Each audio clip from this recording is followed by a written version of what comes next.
नमस्कार, स्वागत है आप सबका दिन भर की तमाम बड़ी और अहम खबरों के साथ मैं हूं कवींद्र। शुरुआत हेडलाइन से। तमिलनाडु में पलनीसामी मंत्रिमंडल ने शपथ, 18 फरवरी को साबित करेंगे बहुमत। डीएमके ने जताई खरीद फरोख्त की आशंका।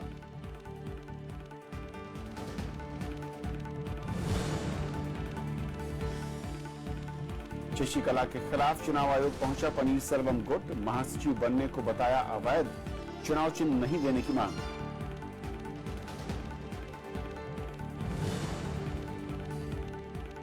उत्तर प्रदेश में आखिरी दौर के लिए नामांकन पूरा, प्रधानमंत्री राहुल गांधी और अखिलेश यादव की रैलियां, वादों के साथ आरोपों की बौछार।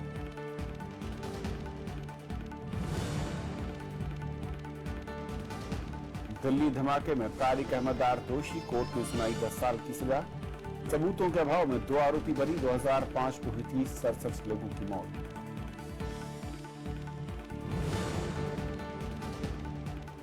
इजरायल और फिलिस्तीन के बीच शांति समझौते का अमेरिकी वादा, ट्रंप की आम राय से एक देश बनाने की वकालत, बस्तियों का निर्माण रोकने की अपील।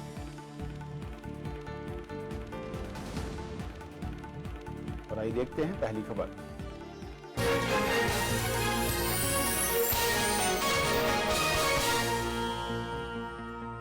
तमिलनाडु में राजनीतिक संकट का अंत हो गया है। अन्नाद्रमुक विधायक दल के नेता ई पलनीसामी आज राज्य के नए मुख्यमंत्री बन गए।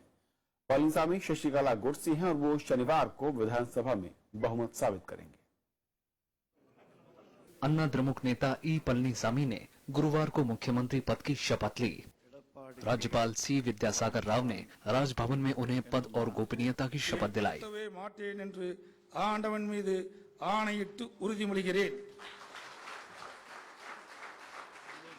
उनके साथ 30 मंत्रियों को भी शपथ दिलाई गई। मंत्रिमंडल में पुराने चेहरों को तरजीह दी गई है।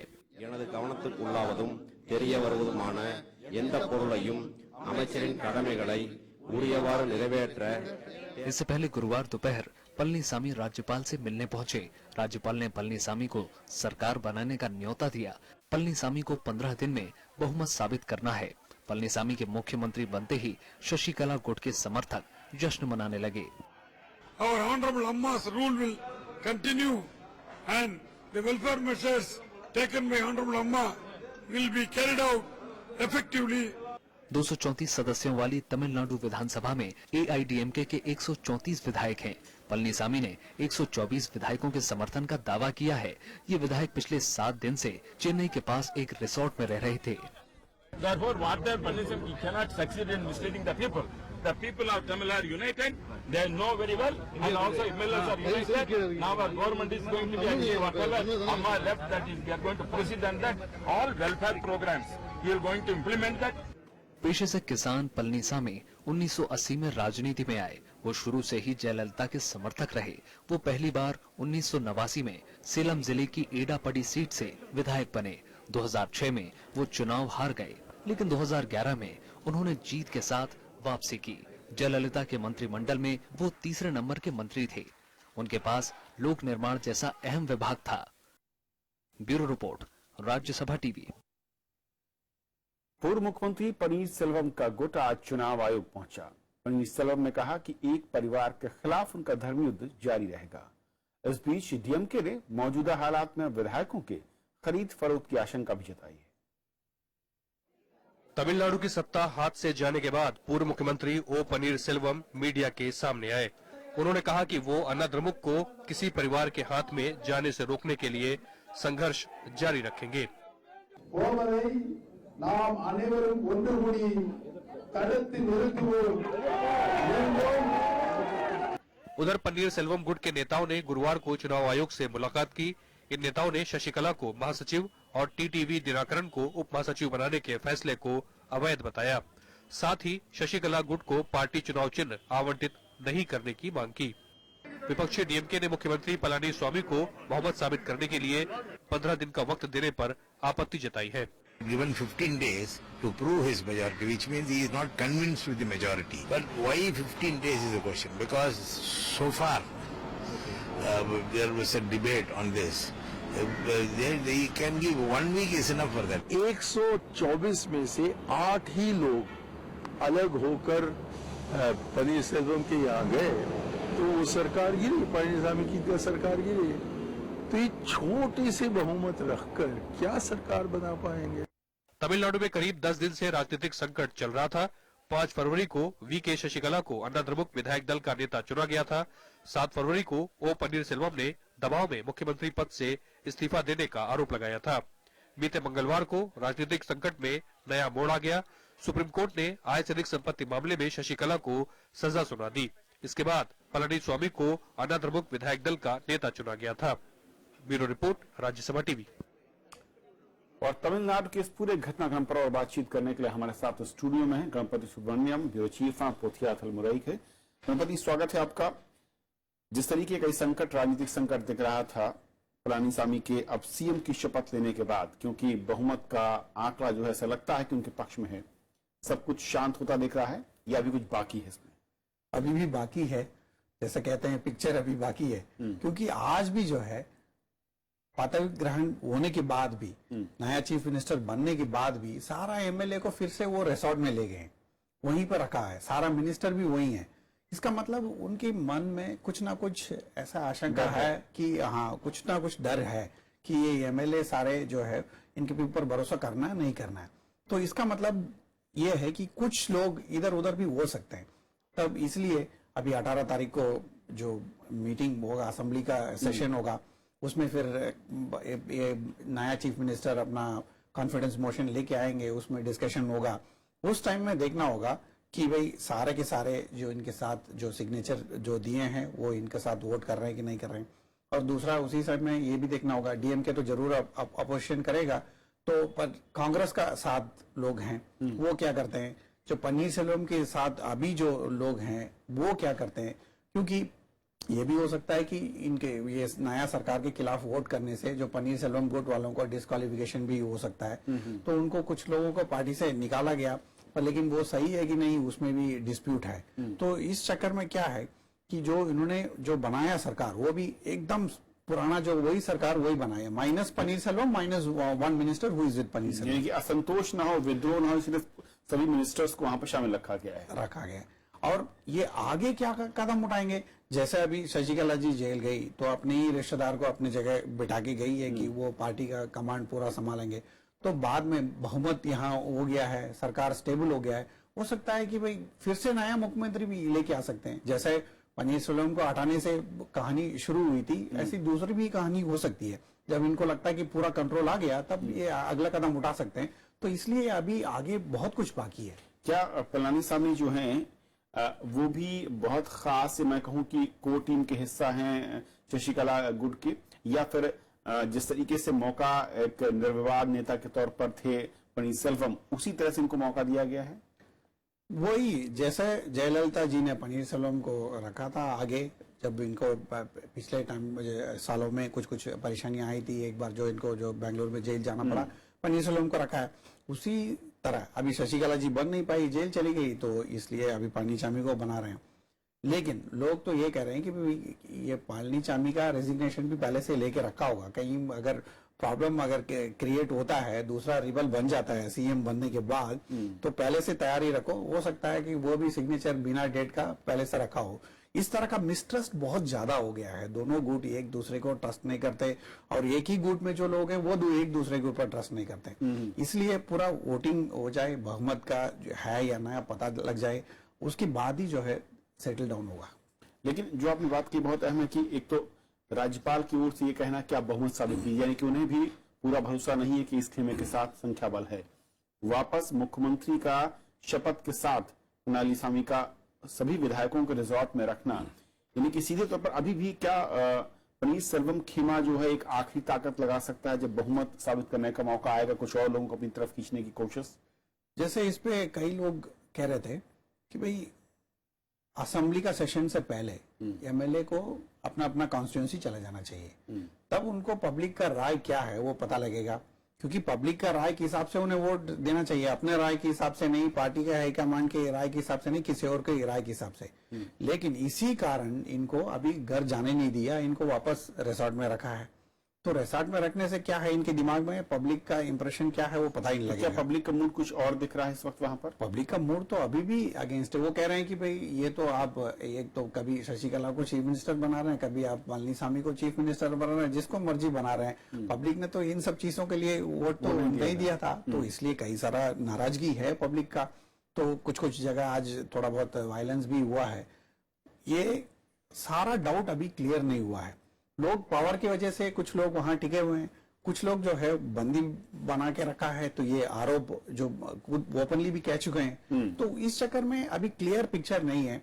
जब ये लोग असेंबली में आएंगे, अब सीक्रेट बैलेट होगा तो तब पता लगेगा, लेकिन सीक्रेट बैलेट तो होगा नहीं, ये तो कॉन्फिडेंस मोशन है, तो ये कॉम्प्रिहेंसिव फ्लोर टेस्ट वगैरह तो है नहीं। तो इसलिए अब ये प्रॉब्लम कुछ दिनों तक चलता रहेगा, सेटल होने में थोड़ा टाइम लगेगा।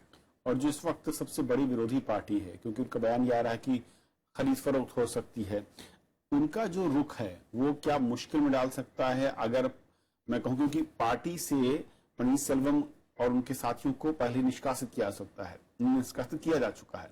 ऐसे में जो व्हिप है वो उन पर लागू नहीं होगा। जहां तक मैं अगर संवैधानिक लिहाज से कहूं तो वो तो फिर फ्री हैं एक तरीके से सरकार को गिराने और विरोधियों के साथ मिलकर अपोजिट में वोट करने के लिए। इसमें भी कई सारा कंफ्यूजन है। जैसा आपने बिल्कुल सही कहा, व्हिप जो होगा उसके हिसाब से वोट करना चाहिए, नहीं तो एंटी डिफेक्शन लॉ है। लेकिन ये कह रहे हैं कि व्हिप भी जो है कहां से आता है, जैसे पार्टी हाईकमांड से फ्लो होता है। पार्टी का एआईडीएमके का है हाईकमांड है जनरल सेक्रेटरी। जनरल सेक्रेटरी तो अभी जेल में है और उन्होंने अपना असिस्टेंट बना के वहां रखा है। वो अभी इलेक्शन कमीशन में जो शिकायत है वो ये कहता है कि भाई ये जो जनरल सेक्रेटरी बना है वही इलीगल है, पार्टी का जो रूल्स के हिसाब से है नहीं। तो वो जनरल सेक्रेटरी ने जो डिसीजन लिया है वो भी कुछ भी इलीगल नहीं है सब। तो इस कंफ्यूजन में तो जो पार्टी से जो निकाला गया है उनको तो एंटी डिफेक्शन लॉ लागू नहीं होता है, तो वो तो पन्नीरसेल्वम जरूर वो खिलाफ वोट करेंगे, तो डीएमके जरूर खिलाफ वोट करेगा, बाकी लोग। तो इसका मतलब मेजॉरिटी भी बहुत स्लिम मेजॉरिटी हो जाएगा। तो जैसा मान लीजिए कि 1-2 के आंकड़े पे जो है वो मेजॉरिटी है या नहीं ऐसा प्रूव होगा। तो इसमें स्टेबल गवर्नमेंट कैसे बनेगा, तो ये डाउट है। और बहुत आया कि 2 महीने में तीसरा मुख्यमंत्री तमिलनाडु देख रहा है, और बहुत माइनर में जो आपने कहा कि मेजॉरिटी है, बहुत ही कम संख्या के आधार पर सबको एक साथ रखना, मनाते हुए चलना बहुत मुश्किल काम होगा। बहुत शुक्रिया आपका गणपति इस चर्चा में शामिल होने के लिए। Thank you. और यदि पहली खबर छोटा सा ब्रेक, और ब्रेक के उस पार दिन भर की दूसरी बड़ी खबर।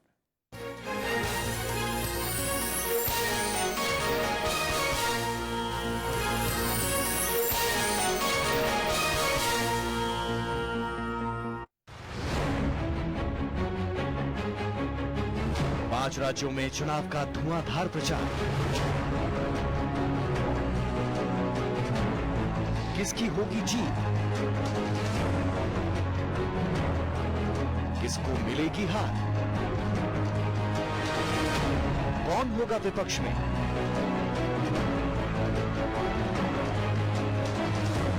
किसकी बनेगी सरकार।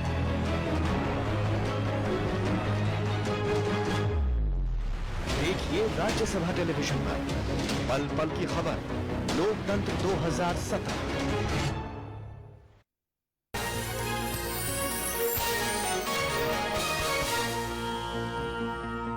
उत्तर प्रदेश विधानसभा चुनाव के 7वें और अंतिम दौर के लिए नामांकन पत्र भरने का काम पूरा हो गया है। इस बीच तीसरे और चौथे दौर के लिए प्रचार अभियान जोरों पर है।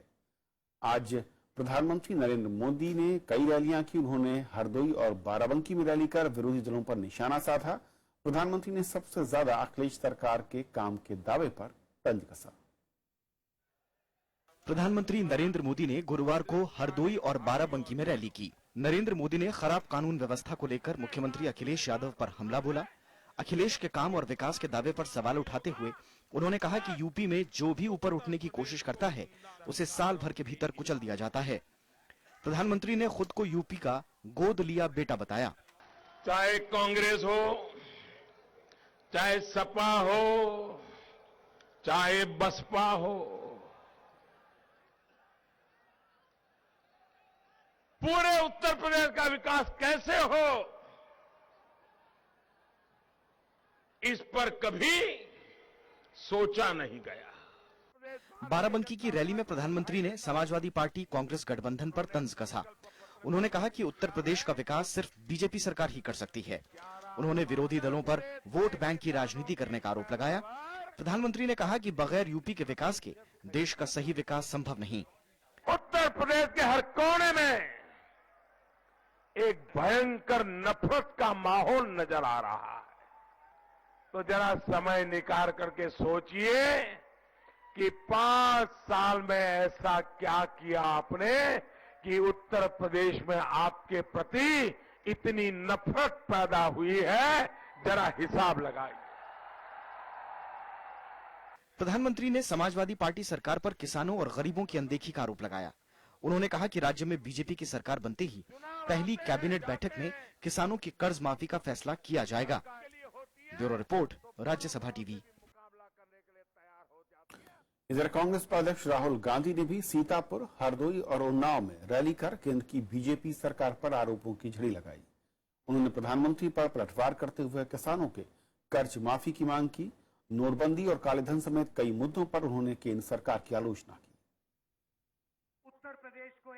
सीतापुर में कांग्रेस उपाध्यक्ष राहुल गांधी ने किसानों की कर्ज माफी को लेकर प्रधानमंत्री नरेंद्र मोदी पर निशाना साधा। उन्होंने कहा कि प्रधानमंत्री को कर्ज माफी के लिए उत्तर प्रदेश में सरकार बनाने की जरूरत नहीं है, क्योंकि वो प्रधानमंत्री हैं, चाहे तो कर्ज माफ कर सकते हैं। आपके पास दिल्ली में सरकार है, आप अभी कर लीजिए। चुनाव के लिए आप क्यों रुके हैं?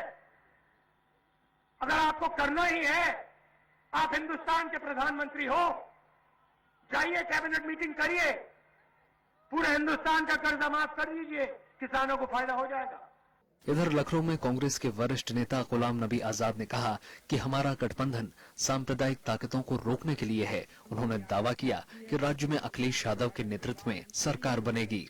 हमने जीतना है या वहां उन्होंने जीतना। तीसरी और चौथी पार्टी का वहां वजूद नहीं है या जीतने का कोई चांस नहीं। तो वैसी सीट में अगर वो लड़के हम जीते या वो जीते, बात तो एक ही हो गई, अलायंस का ही कैंडिडेट आ गया। उत्तर प्रदेश में 2 दौर के मतदान के बाद अब राजनीतिक पार्टियां तीसरे दौर के मतदान में अपने पक्ष में हवा बनाने में लगी हैं। Bureau report, Rajya Sabha TV. Uttar Pradesh के मुख्यमंत्री अखिलेश यादव ने मैनपुरी, इटावा समेत 3 जिलों में रैलियां की। समाजवादी पार्टी का गढ़ माने जाने वाली मैनपुरी में उन्होंने पार्टी के भीतर चली उठापटक पर सफाई दी। इस मौके पर उन्होंने केंद्र सरकार की नीतियों की आलोचना भी की।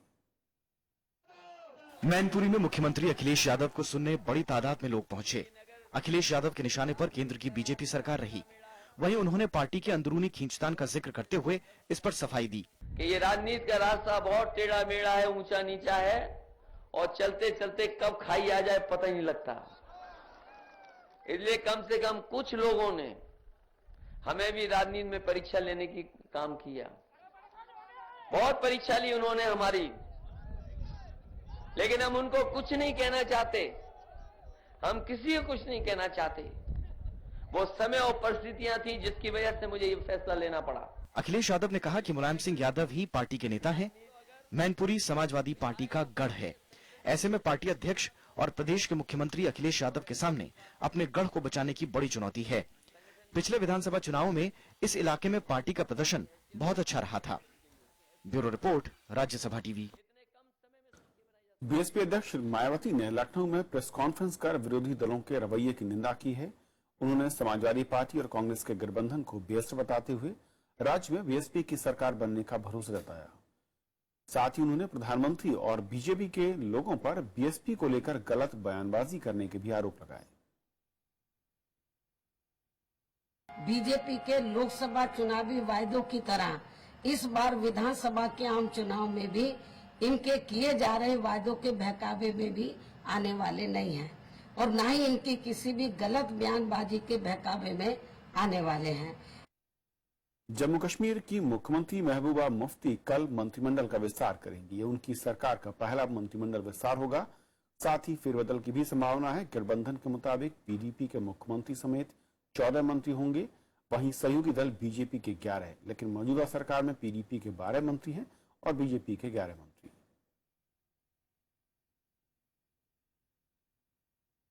तीन तलाक, निकाह, हलाला और बहुविवाह से जुड़े मुद्दों की सुनवाई के लिए 5 जजों की संविधान पीठ बनाई जा सकती है।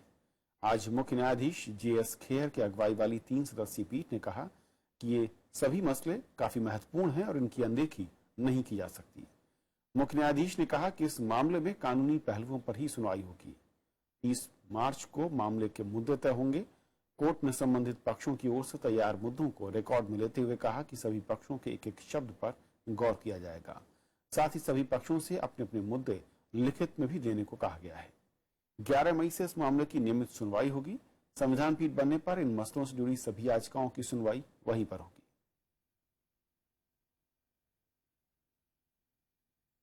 12 साल पहले दिल्ली में हुए सीरियल बम धमाके में आज अदालत ने अपना फैसला सुनाया। अदालत ने मामले की सुनवाई करते हुए एक आरोपी को दोषी करार दिया जबकि 2 को बरी कर दिया। तारिक अहमद डार को इन ब्लास्ट में फंडिंग का आरोपी मानते हुए सजा मिली है। अक्टूबर 2005 में धनतेरस के मौके पर दिल्ली में हुए सीरियल धमाकों में 67 लोगों की जान गई थी जबकि 225 लोग घायल हुए थे। कोर्ट ने तीन अक्यूज थे कोर्ट के सामने, 2 अक्यूज को बिल्कुल ही एक्विट कर दिया सब ऑफेंसेस में, और तारिक अहमद दर को सेक्शन 38, 39 UAPA में कन्विक्ट किया, जिसका section 38, 39 association with a terrorist organization, सिर्फ उसके लिए एक्विटल किया। जहां तक बम ब्लास्ट का सवाल है वो सबको एक्विट कर दिया है और इन्होंने 11 से ज्यादा साल कोर्ट में कस्टडी में ऑलरेडी काट लिए हैं। तो जिनका कन्विक्शन भी हुआ है तारिक अहमद दर का, उनको भी ऑलरेडी अंडरगॉन में छोड़ दिया। मानव संसाधन संबंधी स्थायी समिति ने यूनिवर्सिटी और कॉलेजेस में शिक्षकों की कमी पर गहरी चिंता जताई है। बीते संसदीय सत्र में पेश समिति की रिपोर्ट में कहा गया कि तमाम यूनिवर्सिटी और कॉलेज कई बार जानबूझकर भर्तियों को अटकाए रखते हैं। समिति का मानना है कि तकनीकी संस्थानों से निकले युवाओं में हुनर की कमी भी एक बड़ी चिंता की वजह है। स्थायी समिति ने देश में उच्च शिक्षा की गुणवत्ता में गिरावट पर चिंता जताई है। समिति ने इसके पीछे उच्चतर शैक्षणिक संस्थानों में शिक्षकों की कमी को बड़ी वजह माना है। समिति ने सुझाया है कि पद खाली होने से पहले ही उसे भरने की व्यवस्था होनी चाहिए। सरकार के स्तर पर इसके बारे में कोई ठोस विचार होकर, ताकि एक 10%, 15% माना जा सकता है, लेकिन इतनी बड़ी अभाव में और एक गुणवत्ता की शिक्षा का अपेक्षा करना गलत है। समिति ने सिफारिश की है कि विश्वविद्यालय और कॉलेजों में शिक्षकों की गुणवत्ता और उनकी क्षमता जांचने के लिए ठोस व्यवस्था की जरूरत है और नियमित अंतराल पर शिक्षकों का परफॉर्मेंस ऑडिट होना चाहिए। समिति ने आपसी प्रतिस्पर्धा के लिए रेटिंग जैसी व्यवस्था भी अपनाए जाने की सिफारिश की है। लंबे पढ़कर खाली डिग्री लेके बैठे हैं बड़ी संख्या में, जिनको स्किल नहीं है। अब सरकार स्किल स्किल स्किल बोल रही है, तो केवल डिग्री से नहीं होता है। जीवन का जो शिक्षा होती है, दुर्भाग्य से हमारा देश में उसको साथ में जोड़कर नहीं हो रहा है। इसके कारण पढ़ लिख कर भी कई लोग बेरोजगार, अपने पैर पर खड़े होने लायक नहीं हो रहे हैं। समिति के समक्ष पेश यूजीसी के आंकड़े में कहा गया है कि केंद्रीय विश्वविद्यालयों में शिक्षकों के 16,699 स्वीकृत पदों में से 5,925 पद खाली पड़े हैं। प्रोफेसर के लिए स्वीकृत 2,383 पदों में से 1,283 पद खाली है। वहीं एसोसिएट प्रोफेसर के 2,183 और असिस्टेंट प्रोफेसर के 2,459 पद खाली है। पंचानन मिश्रा, राज्यसभा टीवी। भारत और चीन के बीच पहली सामरिक वार्ता 22 फरवरी को होगी। भारत की ओर से विदेश सचिव एस जयशंकर इस वार्ता का प्रतिनिधित्व करेंगे। इस दौरान दोनों देशों के बीच आपसी हितों के अलावा वैश्विक मुद्दों पर भी चर्चा होगी। इस बात की जानकारी विदेश मंत्रालय के प्रवक्ता ने दी। इस दौरान उन्होंने उपराष्ट्रपति मोहम्मद हामिद अंसारी की रवांडा और युगांडा के विदेश दौरे की जानकारी दी। उपराष्ट्रपति 2 देशों की यात्रा पर 19 फरवरी को रवाना होंगे। China and India will hold the first meeting of the India-China Strategic Dialogue, co-chaired by Foreign Secretary Jaishankar and the Executive Vice Foreign Minister of China on 22nd February 2017 in Beijing. This dialogue mechanism was agreed to during Foreign Minister Wang Yi's visit to India in August 2016. The two sides are expected to discuss all issues of mutual interest in the bilateral, regional and international domain. America ने Israel फलस्तीन संघर्ष खत्म करने के लिए 2 राष्ट्र के सिद्धांत को छोड़ने के संकेत दिए हैं। राष्ट्रपति ट्रंप ने कहा कि अगर एक राष्ट्र के समाधान से पश्चिम एशिया में शांति स्थापित होती है तो इस समाधान का समर्थन कर सकते हैं। अमेरिकी राष्ट्रपति डोनाल्ड ट्रंप ने इजराइल फलस्तीन के बीच 2 राष्ट्र के सिद्धांत की 6 दशक पुरानी नीति में बदलाव की बात कही है। ट्रंप के मुताबिक दोनों देशों की पसंद एक राष्ट्र की स्थापना होनी चाहिए। I thought for a while the two-state looked like it may be the easier of the two, but honestly, if Bibi and if the Palestinians, if Israel and the Palestinians are happy, I'm happy with the one they like the best. White house में Israel के प्रधानमंत्री Benjamin Netanyahu से बातचीत के दौरान Trump ने Israel फलस्तीन के बीच great शांति समझौता कराने का वादा किया। वहीं इजराइल के प्रधानमंत्री बेंजामिन नेतन्याहू ने शांति के लिए एक बार फिर 2 शर्तें दोहराई है। There are 2 prerequisites for peace that I laid out several years ago, and they haven't changed. First, the Palestinians must recognize the Jewish state. हालांकि इस फैसले पर फलस्तीन ने ऐतराज जताया है। अमेरिका ने इजराइल में बस्तियों के निर्माण को फिलहाल बंद करने की भी अपील की। इससे पहले 2002 में अमेरिका ने औपचारिक रूप से 2 राष्ट्र सिद्धांत का समर्थन किया था। Bureau report, Rajya Sabha TV. तो खबरों के आज के सफर में बस इतना ही। नमस्कार।